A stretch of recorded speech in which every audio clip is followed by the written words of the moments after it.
Hello, ഞാൻ 10 വർഷത്തിന് ശേഷമാണ് കുടജാദ്രി മല കയറാൻ പോകുന്നത്.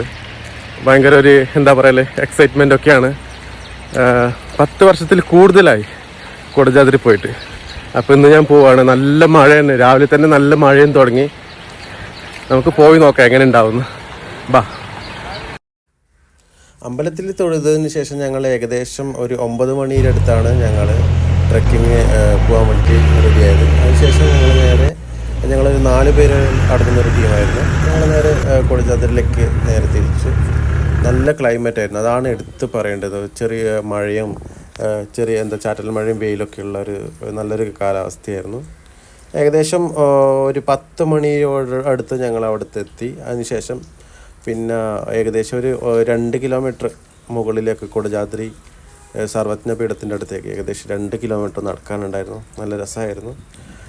കുറേ നാളുകൾക്ക് ശേഷം കൂടി വീണ്ടും പോകുന്നതിൻ്റെ ഒരു എക്സൈറ്റ്മെൻ്റ് ഉണ്ടായിരുന്നു.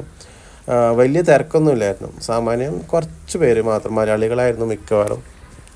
ഞങ്ങളവിടെ കുറച്ച് സമയം സ്പെൻഡ് ചെയ്ത് ഏകദേശം ഒരു 1.5-3 മണിക്കൂർ സ്പെൻഡ് ചെയ്ത് തിരിച്ച് ഇറങ്ങി. അന്ന് എടുത്ത് പറയേണ്ടത് അവിടുത്തെ ഇപ്പോഴത്തെ കാലാവസ്ഥയാണ്. ഈ സമയത്ത് തന്നെ എല്ലാവരും പറ്റുമെങ്കിൽ പോകാൻ ശ്രമിക്കുക. കാരണം നല്ല കോടയും നല്ല ഇടയ്ക്കൊക്കെ ചാറ്റൽ മഴയും നല്ല ഒരു തണുത്തൊരു അന്തരീക്ഷമാണ് അവിടെ.